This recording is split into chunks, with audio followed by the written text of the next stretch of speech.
नमस्कार, बहुत स्वागत है आपका। देवभूमि समाचार देख रहे हैं आप। मैं हूं आपके साथ शिवम सोनी। मुख्यमंत्री पुष्कर सिंह धामी ने दिल्ली में केंद्रीय रेल मंत्री अश्विनी वैष्णव से शिष्टाचार भेंट की है। मुख्यमंत्री ने रेल मंत्री से टनकपुर देहरादून के बीच एक जन शताब्दी रेल सेवा और दिल्ली रामनगर के बीच शताब्दी एक्सप्रेस रेल सेवा संचालित किए जाने का अनुरोध किया।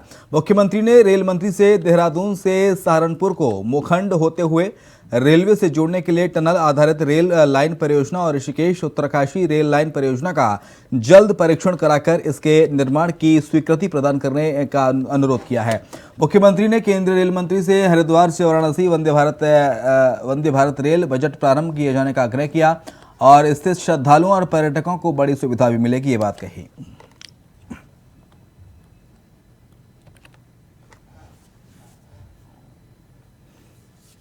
उधर सीएम धामी ने दिल्ली दौरे के दौरान केंद्रीय वित्त मंत्री निर्मला सीतारमण से शिष्टाचार भेंट की है। भेंट के दौरान मुख्यमंत्री ने केंद्रीय वित्त मंत्री निर्मला सीतारमण से सौंग बांध पेयजल परियोजना के लिए 1774 करोड़ की धनराशि की सहायता राशि का अनुरोध किया।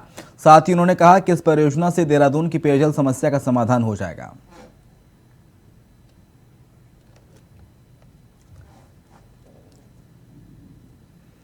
उधर दिल्ली में केंद्रीय परिवहन मंत्री नितिन गडकरी से मंत्री गणेश जोशी ने मुलाकात की है। मंत्री गणेश जोशी ने नितिन गडकरी से देहरादून से किमाड़ी मार्ग चौड़ीकरण और सुधारीकरण का अनुरोध किया। बता दें कि सीएम धामी के दिल्ली दौरे का आज तीसरा दिन रहा, जिसमें संगठन के तमाम नेताओं से सीएम धामी ने बात की और दायित्व समेत आगामी चुनाव रणनीति पर चर्चा की।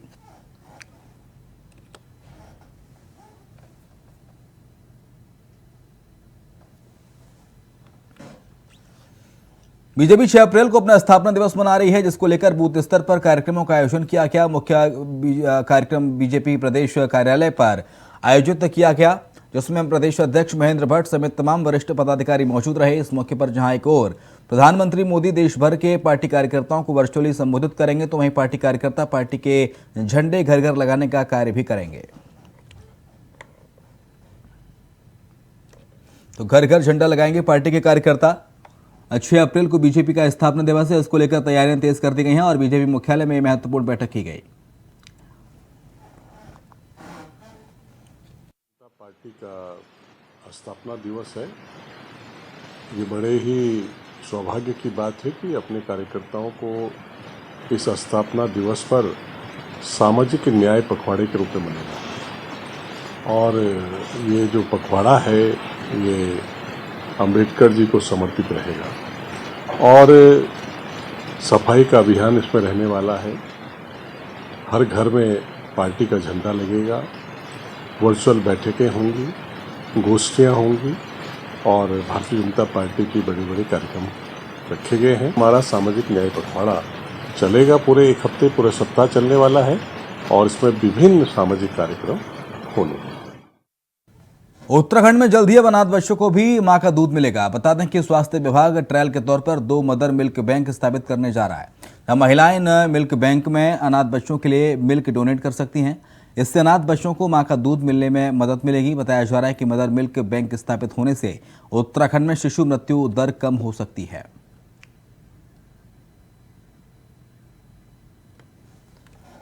तो बच्चे होते हैं, उनके लिए कई बार देखने को मिला है कि उनके लिए दूध की बड़ी कमी रहती है और इसलिए हम अपने राज्य में अभी ट्रायल बेस पे 2 मदर मिल्क बैंक बना रहे हैं। तो कोई भी महिला जो है अपना जो है दूध जो है डोनेट कर सकती है और जैसे ब्लड बैंक है वैसे मदर मिल्क बैंक बनेंगे और कोई भी जो अनाथ बच्चा है हम उसको जो है माँ का दूध दे सकते हैं फिर। और मुझे लगता है ये पहल पूरे हिंदुस्तान में उत्तराखंड राज्य करने जा रहा है। इसके लिए बहुत जल्दी हम इसकी पूरी रूपरेखा बना रहे हैं और काफी लोगों ने इस योजना की सराहना भी की है। उत्तराखंड कांग्रेस में जिला अध्यक्ष पदों की घोषणा के बाद कांग्रेस में रार बढ़ती जा रही है। अब एक बार फिर से कांग्रेस में गढ़वाल की उपेक्षा मुद्दा बनता दिखाई दे रहा है और ये मुद्दा कहीं और से नहीं कुमाऊं से उठ रहा है। कांग्रेस के बड़े शहरी और किच्छा से विधायक तिलक राज बिहड़ ने बड़ा बयान देते हुए साफ कह दिया है कि कांग्रेस ने जो बड़े पद नेताओं को दिए हैं उससे कांग्रेस को बड़ा नुकसान हो सकता है। प्रदेश अध्यक्ष, नेता प्रतिपक्ष और उप नेता का चयन किया है। अच्छा लगा, पार्टी का निर्णय है। पर उस समय मेरे मन में ये बात आई थी कि अच्छा होता एक पद गढ़वाल को देते, एक पद महत्वपूर्ण कुमायूं को देते और एक पद तराई को देते। पार्टी का निर्णय है, उसका स्वागत तो सभी लोग करते हैं, मैंने भी किया, सब लोगों ने किया, पर कहीं ना कहीं चूक हुई है और इस चूक को आने वाले समय में हम हाईकमान से अनुरोध ही कर सकते हैं अपने नेतृत्व को कि इसको आने वाले समय में जब भी परिवर्तन हो तो इसका ध्यान जरूर रखा जाए। नहीं तो आने वाला विधानसभा का चुनाव के अंदर हमें बहुत सारी समस्याएं इस बात को लेकर खड़ी हो सकती हैं। अगर हमने चूक नहीं सुधारी तो नुकसान हो सकता है। नैनीताल हाईकोर्ट के आदेश के बाद अब आईएफएस अधिकारी राजीव भरतरी ने फिर से वन विभाग के मुखिया की जिम्मेदारी संभाल ली है। हाईकोर्ट की तरफ से राज्य सरकार को आदेश दे दिया गया था कि आईएफएस अधिकारी राजीव भरतरी को पीसीसीएफ की जिम्मेदारी दी जाए, जिस पर वन विभाग के प्रदेश मुख्यालय पर हाई वोल्टेज ड्रामा देखने को मिला। सुबह पदभार ग्रहण करने के आदेश के बावजूद भी राजीव भरतरी को दोपहर बाद ज्वाइन करने की अनुमति दी गई। पदभार ग्रहण करने के बाद पीसीसीएफ से बातचीत की हमारे संवाददाता अभय कैंतुरा ने। पीसीसीएफ राजीव भट्टी जी, सर एक नई चुनौती, आज एक बार फिर आप प्रमुख वन संरक्षक पद पर आ रहे हैं, किस रूप में देखिए? आज एक नई चुनौती सर आपने पार करी है, फिर से पुनः विभाग के मुखिया के पद पर आज आप काबिज होंगे, किस रूप में देखिए? एक लंबे सेवा काल के एक सुखद अंत के रूप में, क्योंकि बहुत कम समय बचा है। सर कोर्ट से लड़ाई लड़ी, कैसे भी आप आए, आज फिर से चुनौती, जबकि ये कह सकते हैं सर कि सेवा काल के लिए समय कम बचा हुआ है, चुनौती बड़ी है विभाग की। डेफिनेटली जो राज्य में जो संरक्षण और वन्यजीव सुरक्षा से जुड़ी हुई चुनौतियां हैं वो काफ़ी बृहद स्तर पे हैं, लेकिन क्या है कि ये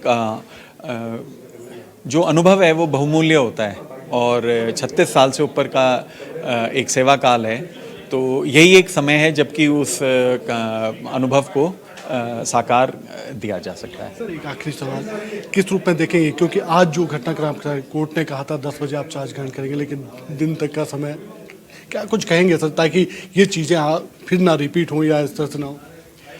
मेरे ख्याल से माननीय उच्च न्यायालय के निर्णय का अनुपालन हुआ है और यही होना चाहिए था। Thank you. ये थे पीसीसी चीफ राजीव भट्टी जी, जिनका साफ तौर पर कहना है कि उनका जो निर्णय है और हाईकोर्ट का निर्णय था उसी का अनुपालन यहाँ पर किया गया, लेकिन चुनौती बड़ी है विभाग में, वो देखेंगे, उस चुनौती से पार पाने की कोशिश करेंगे। कैमरामैन हसन के साथ अभय कैंतुरा, इंडिया वाइज, देहरादून। मुख्य सचिव डॉक्टर एस.एस. संधू ने सचिवालय में 22-23 नवंबर 2022 को आयोजित चिंतन शिविर के बिंदुओं पर चर्चा की। मुख्य सचिव ने प्रदेश भर के शहरों में सेंट्रल प्लाजा और यूनिटी मॉल की तर्ज पर सिटी पार्क विकसित किए जाने की बात कही। उन्होंने कहा कि इस स्थानों को विकसित कर इनमें वाहनों की एंट्री प्रतिबंधित करते हुए शहरों में इनका प्रावधान किया जाए। ये सोशल इंटरैक्शन के लिए भी आवश्यक है।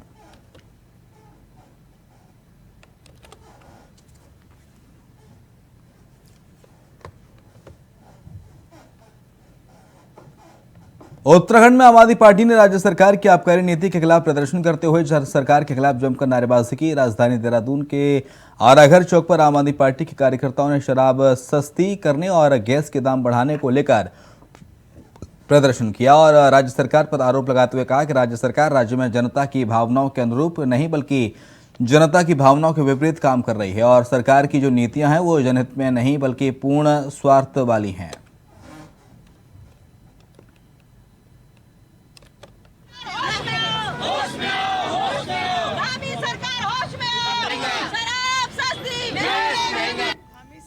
शराब के दामों को घटाया है, बिजली के दाम बढ़ा दिए, पानी के दाम बढ़ा दिए, सिलेंडर, पेट्रोल, ये सब चीज़ें ऑलरेडी महंगी हो चुकी हैं। मैं समझना चाहती हूँ धामी जी से कि एक महिला जिसके परिवार में उसके पति हैं, उसके बच्चे हैं, सास ससुर हैं, 5-6 लोगों का परिवार है और वो 20 से 25 हज़ार रुपये महीना अगर उसके परिवार की इनकम है, तो आप मुझे बताइए कि इतनी महंगाई में जब दूध 80 रुपये किलो हो चुका है, जब सिलेंडर आपने लगभग 1150 रुपये कर दिया है, सब्जियों के फलों के दाम इतने महंगे हो चुके हैं, तो वो महिला अपना परिवार कैसे चलाएगी?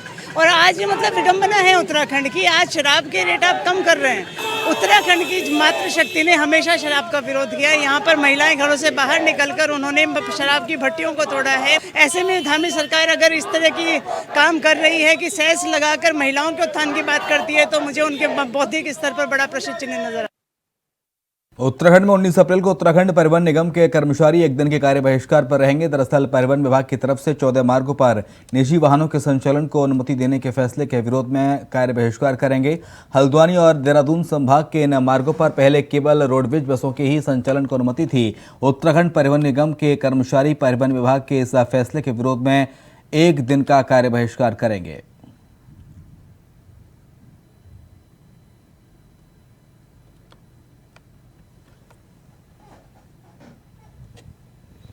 और फिलहाल वक्त है छोटे से ब्रेक का। जल्द हाजिर होंगे, खबरों का सिलसिला जारी है। तो ब्रेक के बाद आपका स्वागत है हरिद्वार से खबर, जहां पर यात्रियों और स्थानीय लोगों की सुविधा के लिए हरिद्वार में पोड टैक्स की शुरुआत की गई है और डीपीआर और रूट तय करने का कार्य शुरू हो चुका है। लेकिन हरिद्वार के व्यापारियों ने इस पोड टैक्सी के प्रोजेक्ट को रूट का विरोध किया है और जिसको लेकर हरिद्वार में प्रांतीय उद्योग व्यापार मंडल ने अपर रोड का विरोध प्रदर्शन किया।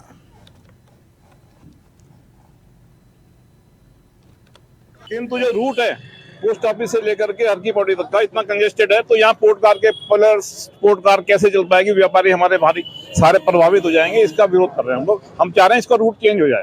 हमारी मांग है, इस पोर्ट कार का हमारा विरोध है। अपर रोड पे नहीं आनी चाहिए। अपर रोड बड़ा कंजेस्टेड एरिया है, यहाँ व्यापार प्रभावित होगा। यहाँ जरूरत नहीं बड़ी बड़ी जुलूसों की। यहाँ कुंभ मेलों में पेशवाई निकलती है, शोभा यात्रा निकलती है। कहाँ से निकलेंगे वो? जब यहाँ पे ब्रिज बन जाएगा, पिलर बन जाएंगे, तो हमारा व्यापार भी प्रभावित हो जाएगा, अपर रोड पूरा प्रभावित हो जाएगा। यहाँ स्पोर्ट कार की जरूरत नहीं है। स्पोर्ट कार की जहाँ जरूरत है वहाँ ले जाई जाए। हम जिला अधिकारी से भी, शासन से भी, प्रशासन से भी सबसे निवेदन करते हैं हाथ जोड़ के। अगर नहीं हाथ जोड़ के काम चलेगा तो हमें धरने प्रदर्शन भी करने पड़ेंगे, तो हम वो भी पीछे नहीं हटेंगे। अपना व्यापार बचाना है, हमें पोर्ट कार भगानी है हरिद्वार से। हमें हाई कोर्ट भी जाना पड़े स्टे के लिए तो वहां भी जाएंगे। और कोई भी अधिकारी ने, कोई भी डीपीआर बनी है, कोई हमारे से बात नहीं करी गई, कोई हमें संपर्क नहीं करा गया, कोई हमारे को विश्वास में नहीं लिया गया। ये जबरदस्ती का थोपा जा रहा है, हम इसे बर्दाश्त नहीं करने वाले। प्रांतीय उद्योग व्यापार मंडल चाहते नहीं कि हरिद्वार में पोर्ट कार आए, हम नहीं चाहते। इसको कहीं भी और ले जाया जाए। हरिद्वार में जरूरत नहीं है इसकी, अप रोड पे जरूरत नहीं है। उधर रामनगर क्षेत्र से एक घटना सामने आई। युवक ने फांसी लगाकर आत्महत्या कर ली है, जिसके बाद पूरे इलाके में हड़कंप मच गया है। बताया जा रहा है कि मृतक के बराबर कमरे में रहने वाले बच्चों ने मृतक को कुंडे पर लटका हुआ देखा तो आसपास के लोगों को उसकी जानकारी दी। तभी सूचना मिलने पर मौके पर पुलिस पहुंची और शव को पोस्टमार्टम के लिए भेजा।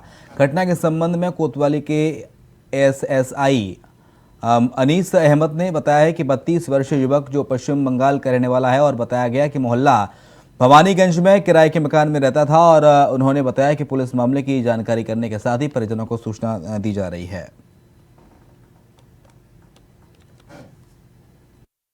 युवक ने जो भवानीगंज में किराए के मकान में रहता था सुसाइड कर लिया है फांसी लगाकर। पुलिस टीम मौके पर रवाना की गई थी। सबको कब्जे में लेकर पंचायतनामा भरा गया है और पोस्टमार्टम करवाया गया है, जिसकी जांच जारी है। मृतक की पहचान पलाश के रूप में हुई है, जो मूल रूप से पश्चिम बंगाल का निवासी है। और इधर बदलते मौसम के मिजाज से जहां अभी तापमान में गिरावट है, तो वहीं किसानों पर इसका भारी असर भी पड़ रहा है। सरकार किसानों के नुकसान का आकलन कर रही है, तो वहीं विपक्ष सरकारी सिस्टम पर ही सवाल खड़े कर रहा है।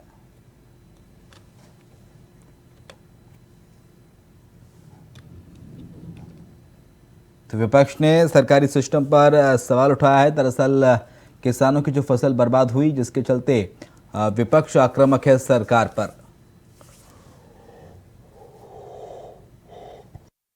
बिल्कुल, जो मैदानी क्षेत्र है वहाँ खासकर इस समय गेहूं की जो फसल है अब वो तैयार है। पंजाब, हरियाणा या उत्तर प्रदेश भी देखें जो ये वाले एरियाज है, तो इनमें अच्छी बारिश अभी जो पीछे स्पेल गई उसमें भी मिली है, उससे पहले भी मिली है। तो ये 15 तारीख के बाद से जो चीज़ें चली हैं, तो करीब करीब ये लगातार ही बारिश जो है और साथ ही जो हेल वगैरह है वो भी मिला है, तो उसने कहीं ना कहीं तो फसल को बिल्कुल नुकसान करता है फिर जो है। और अब करीब करीब मैं समझता हूँ कि फसल के कटाई का समय भी हो रहा है, तो आगे कम से कम बारिश अगर नहीं रहती है तो तब अच्छा होगा। तो ये एक अच्छा समय होगा कि जहाँ फसल तैयार है तो वो 1-2 दिन वेट करके थोड़ा ड्राई हो जाए चीज़ें और उसके बाद अपना फसल की कटाई कर लें, तो वो ज़्यादा। देखिए, मैंने कहा कांग्रेस के पास मुद्दे नहीं है, वो केवल और केवल जो है इस प्रकार के आरोप लगाती है। माननीय मुख्यमंत्री ने 3 दिन पहले ही घोषणा कर दी थी कि हमारे किसानों का जितना भी नुकसान हुआ है उसका आंकलन लगातार बहुत तेजी के साथ जो अधिकारी कर रहे हैं, सख्त निर्देश दिए गए हैं और उस नुकसान का मौसम की मार का जो है किसानों पर असर नहीं पड़ेगा। सरकार सबको उचित मुआवजा देगी। उत्तराखंड मौसम विभाग अब 4 धाम यात्रा में चलने वाली हेली सेवा को लेकर भी अब मौसम की जानकारी उपलब्ध करवाने की तैयारी कर रहा है, जिसके बाद ही हेलीकॉप्टर उड़ान भर सकेंगे। सरकार के स्तर पर इसको लेकर तैयारियां की जा रही हैं, जिससे हेली सेवा दुर्घटनाओं का शिकार न हो। चारधाम यात्रा मार्ग में हेलीकॉप्टर के जरिए यात्रियों को हवाई सेवा देते हुए चारधाम पहुंचाने का काम करते हैं, लेकिन अब तक इनकी तरफ से बिना मौसम की रिपोर्ट के ही उड़ान भरी जाती रही है।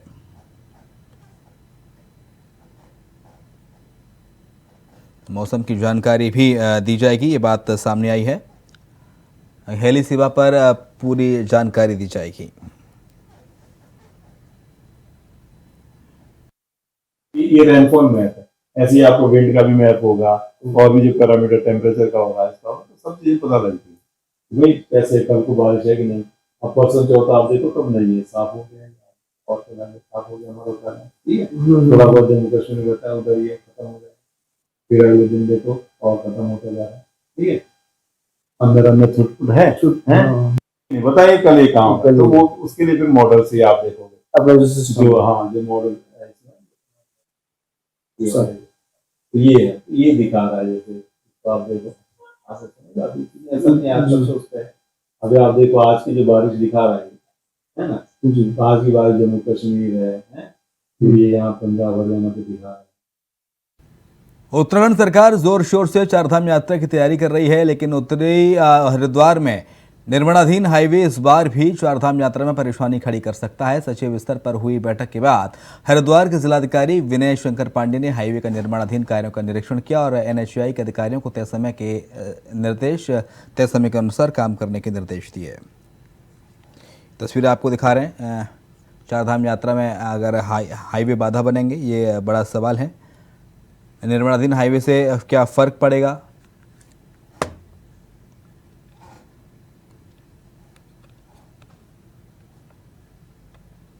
चारधाम यात्रा में आपको पता है कि कितना यात्रियों का आगमन होता है और ट्रैफिक का कितना प्रेशर होता है। चूँकि हरिद्वार इसका एंट्री पॉइंट है और यहाँ पर NHAI का एक फ्लाईओवर का काम चल रहा है काफ़ी लंबे समय से। तो कल इस संबंध में माननीय मुख्य सचिव महोदय द्वारा और सचिव मॉर्थ भारत सरकार सभी की एक ज्वाइंट एक वीडियो कॉन्फ्रेंसिंग हुई थी। उसमें ये निर्देश हमने यहाँ का इशू उठाया था हरिद्वार का कि यहाँ पर ट्रैफिक का काफ़ी कंजेशन हो जाएगा, क्योंकि फ्लाईओवर के कारण दोनों तरफ काफ़ी समस्या है आने जाने में। उसी की कड़ी में आज यहाँ पर हम लोगों ने इंस्पेक्शन किया है। तो हमारी चारधाम यात्रा का जो सेकंड फेज होता है आफ्टर बरसात, उसमें तो शायद हमको ये चलता हुआ मिल जाए, लेकिन अभी शुरुआत के दिनों में थोड़ी समस्या है। ट्रैफिक पुलिस हर समय अलर्ट रहेगी और ट्रैफिक को रेगुलेट भी किया जाएगा। अगर लगता है ज़्यादा यहाँ पर लोड हो गया तो पीछे रोकने का प्रयास किया जाएगा। अभी उस सब की एक्सरसाइज हम लोग कर रहे हैं। उधर रामनगर के उम्मेदपुर गांव में गुलदार के दिखने से ग्रामीण क्षेत्र में दहशत का माहौल है। देर रात के समय वहां से गुजर रहे ग्रामीण नवजोत सिंह ग्रेवाल द्वारा उम्मेदपुर क्षेत्र में स्थित पेट्रोल पंप के पास से 2 गुलदार को देखा गया। वहीं ग्रामीण नवजोत ने अपनी कार से दोनों गुलदार का वीडियो अपने कैमरे में कैद कर लिया। अब ये वीडियो तेजी के साथ वायरल हो रहा है।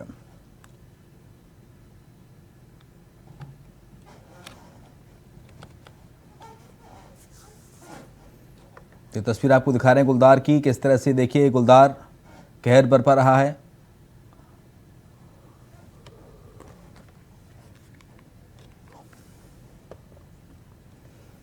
और अब खबर विकासनगर से, जहां पर देश की सुरक्षा में 24 बटालियन ITBP में तैनात उत्तराखंड के एक वीर सपूत ने अपने प्राणों की आहुति दी है, जिसका पार्थिव शरीर देहरादून के विकासनगर पहुंचाया गया। पूर्वी लद्दाख में चीन सीमा पर तैनात विकासनगर तहसील के सिलाकुई राजवाला निवासी टीकम सिंह नेगी एक मिशन के दौरान शहीद हो गए।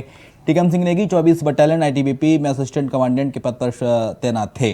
शहीद की पोस्टिंग इन दिनों पूर्वी लद्दाख के नॉर्दर्न सब सेक्टर में थी, जहां वे चीन और भारत सीमा पर चलाए जा रहे स्पेशल मिशन के तहत तैनात थे। शहीद टीकम सिंह नेगी का परिवार देहरादून के राजवाला सिलाकुई क्षेत्र में रहता है। शहीद के पिता RS नेगी भी सेना में सूबेदार मेजर के पद से रिटायर हैं। यह दुखद खबर मिलते ही शहीद के घर में कोहराम मच गया। परिवार समेत पूरे क्षेत्र में मातम का माहौल छा गया है।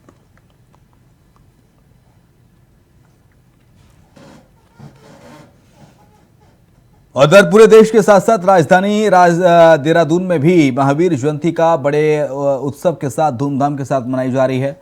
सुबह से ही मंदिर प्रांगण में रथ के लिए बोलियां लगाई जा रही थी, जिसमें जैन समाज के प्रतिष्ठित लोगों ने बढ़ चढ़कर बोली में हिस्सा लिया।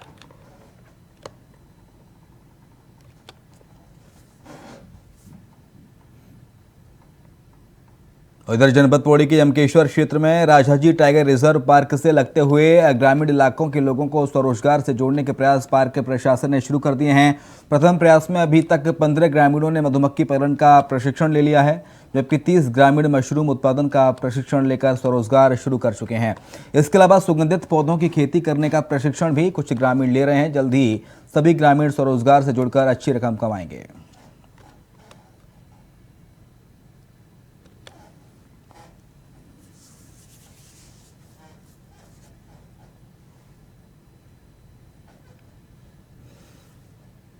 देवभूमि समाचार में इतना ही।